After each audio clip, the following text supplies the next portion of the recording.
Ya nggak bisa segampang itu menular dengan kita pakai baju kayak gitu. Seperti yang aku bilang, HIV bisa menular harus keluar dari aliran darah dan masuk ke aliran darah kita. Jadi kalaupun teman-teman mau pakai bajuku saat ini juga pun tanpa harus direndam, ya nggak bakal nular kayak gitu. Atau kita berdua yang harus direndam, ya nggak bakal nular kayak gitu. Hi lovers, this is Scott from Hyvee. Untuk di episode kali ini, aku bakal ngejawab mitos atau fakta. Gitu. Oke, are you ready?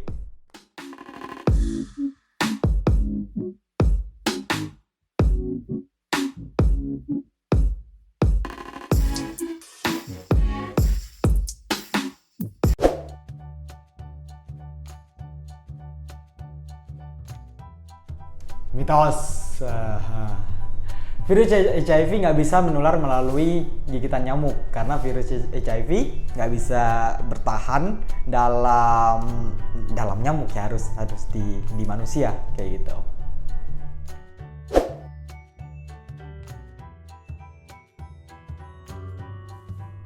Mitos juga.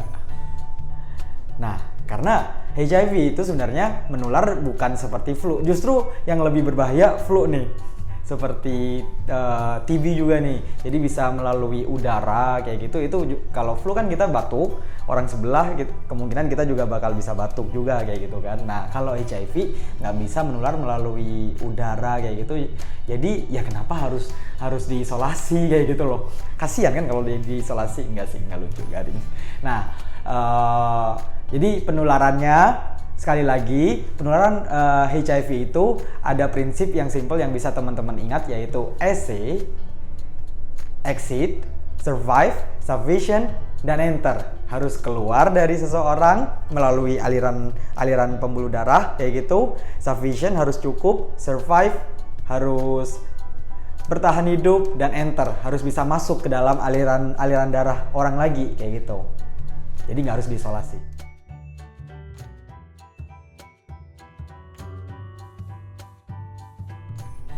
Mitos lagi. Mitos. Nah, jadi ya teman-teman HIV positif atau teman-teman orang dengan HIV ya mereka tetap berhak untuk melakukan hubungan seksual kayak gitu. As long as hubungan seksualnya adalah yang safe sex, ketika ternyata virusnya masih belum undetectable kayak gitu. Khususnya bagi pasangan serodiscordant, yaitu pasangan yang HIV positif dan HIV negatif, bisa si pasangan satunya kayak gitu, atau dua-duanya nih, even dua-duanya pun juga ketika mereka berdua sesama HIV positif tapi masih belum undetectable, disarankan tetap menggunakan pengaman, yaitu menggunakan kondom.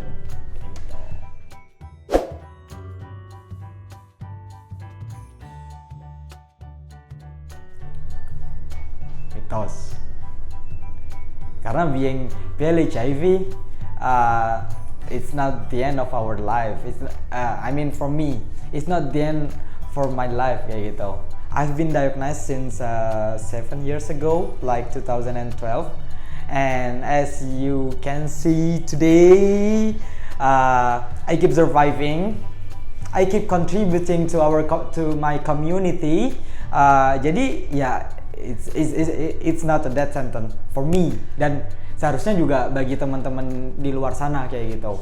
Teman-teman harus percaya diri, keep surviving, bahwa being HIV doesn't mean your life just about to be ended kayak gitu.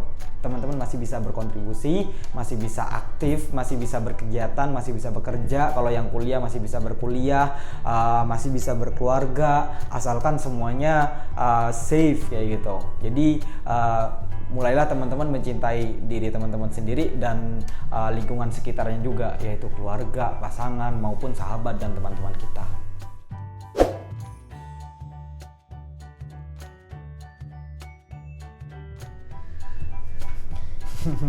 Gini nih, nah akan menularkan sebenarnya bisa menjadi fakta, bisa menjadi mitos juga kayak gitu. Jadi oke. kayak gini aja deh, lebih ke fakta. Sebenarnya memang bisa ditularkan melalui proses kehamilan kayak gitu. Akan tetapi ada namanya program pencegahan dari ibu ke anak.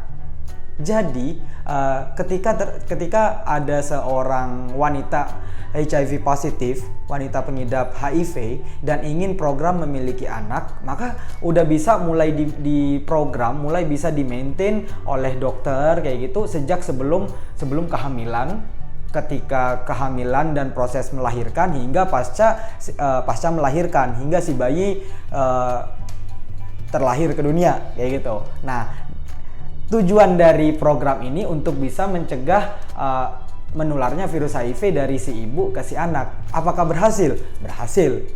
Udah banyak dari perempuan pengidap HIV/AIDS di Indonesia yang bisa melahirkan even secara normal, kayak gitu, melahirkan secara normal dan anaknya puji Tuhan, alhamdulillah negatif. Kayak gitu. Jadi simpelnya ada namanya prinsip undetectable equal atau means untransmittable. Jadi ketika virus dari si ibu yang sudah HIV positif ini statusnya adalah undetectable, virusnya udah tidur, simpelnya kayak gitu. It means virus HIV ini untransmittable, jadi nggak bisa ditularkan ke si anak kayak gitu. Jadi untuk program ini juga harus di make sure sebelum si ibu mulai proses lepas kondom, mulai proses lepas alat kontrasepsi dengan suaminya kayak gitu. Jadi udah di make sure kalau si ibu ini status virusnya adalah undetectable. Even ketika dengan suaminya yang ternyata juga HIV positif atau ternyata mereka pasangan serodiskordan, sekali lagi serodiskordan adalah pasangan positif dan negatif. Jadi ya ketika sama-sama positif harus make sure dulu sebelum lepas alat kontrasepsi, harus make sure kalau keduanya atau salah satunya untuk yang serodiskordan adalah status virusnya adalah undetectable. Jadi bakal lebih mudah program kehamilannya sampai si bayi terlahir gitu.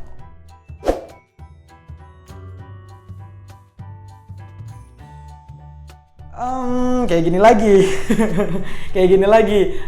Beberapa tahun yang lalu bisa dikatakan adalah fakta bahwa HIV bisa menular, bisa dan memang terjadi, sering terjadi menular melalui air susu ibu yang mungkin si ibu tidak aware dengan status HIV-nya. Makanya banyak anak-anak yang terlahir dengan virus HIV kayak gitu. Tapi sekarang teknologi sudah semakin canggih dan bisa diminimalisir, yaitu ketika si ibu dia HIV positif tetap bisa menyusui kayak gitu. Jadi nggak harus minum susu formula lagi, tetap bisa menyusui dengan air susu ibunya kayak gitu kepada si anak dan tanpa harus khawatir si anak akan tertular virus HIV selama dalam pantauan dokter dan rumah sakit.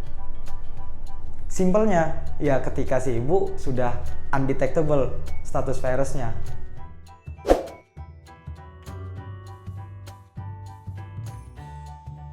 Berciuman saat flu bisa jadi HIV, mitos.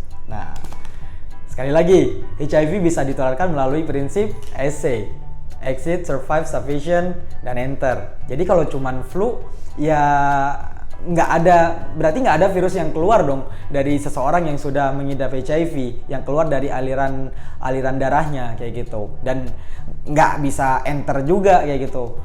Tapi berciuman juga memiliki kemungkinan untuk menularkan virus HIV ketika terjadi open wound atau terjadi luka terbuka, contohnya karang, sariawan, dan ya intinya ada luka terbuka di mulut keduanya kayak gitu. Untuk memenuhi exit dari seseorang yang mengidap HIV seperti saya, exit harus keluar dari aliran saya, katakan ada karang kayak gitu, untuk bisa enter ke pasangan ketika kissing di mulutnya juga kayak gitu. Jadi ketika yang sariawan satu chance-nya sangat kecil, walaupun saya nggak bisa bilang 0% kayak gitu. Tapi ya harap dihindari aja kalau seandainya salah satu dari pasangan sedang sariawan atau memiliki karang gigi, mulai dihindari aja.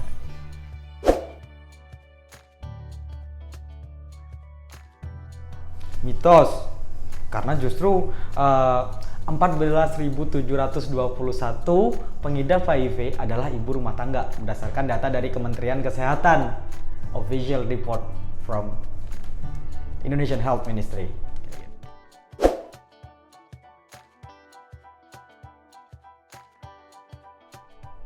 Mitos. Berkali-kali aku bilang, virus HIV nggak bisa menular segampang menggunakan baju yang sama kayak gitu. Katakan saja baju yang mau kita pakai itu, baju yang mau kita beli, baju bekas tadi memang baju dari pengidap HIV seperti itu. Ya nggak bisa segampang itu menular dengan kita pakai baju kayak gitu.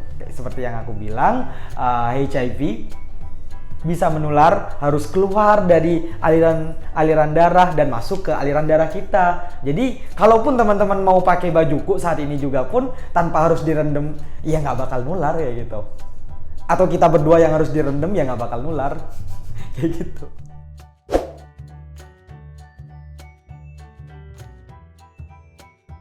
Fakta. Orang dengan HIV bisa hidup bertahun-tahun, bisa sampai 20 tahun dan 50 tahun as long as teman-teman PLH HIV bisa maintain virusnya tetap undetectable dan bisa menjaga pola hidup sehat. Seperti aku sampai sekarang udah 7 tahun sejak 2012 dan sekarang udah 2019. Ya, I can say that kalau aku juga udah cukup bertahan hidup cukup lama kayak gitu. 7 tahun bukan waktu yang singkat seperti itu, dan masih banyak juga saudara-saudara kita di luar yang bisa hidup sampai 20 tahun, 25 tahun dengan HIV. Jadi HIV bukan akhir dari segalanya. Yang membedakan kita dengan teman-teman semua adalah kita cuman harus meminum ARV sampai seumur hidup, ya sampai saat ini maksudnya sebelum adanya teknologi untuk bisa menyembuhkan virus HIV. Jadi selama kita masih mengkonsumsi ARV, bisa menjaga virusnya remain undetectable, memiliki gaya hidup sehat, berolahraga, tidak gampang stres, selalu keep positive thinking.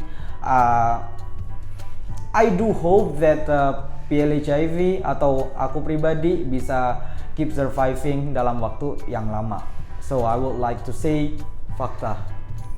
Oke, itu tadi mitos dan fakta seputar HIV. Mungkin teman-teman sekarang udah mulai mikir, oh ternyata banyak yang berkembang di masyarakat adalah mitos dan ternyata ada beberapa yang memang fakta kayak gitu. Jangan lupa selalu mencari fakta yang sebenarnya, karena sekarang udah eranya digital. Teman-teman selalu mencari informasi mana yang fakta, mana yang mitos. Jangan gampang kemakan hoax, jangan gampang kemakan mitos yang berkembang di masyarakat.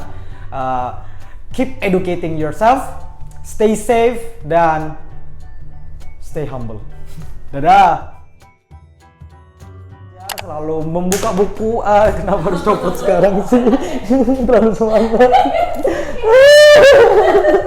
Maksudnya nggak apa-apa.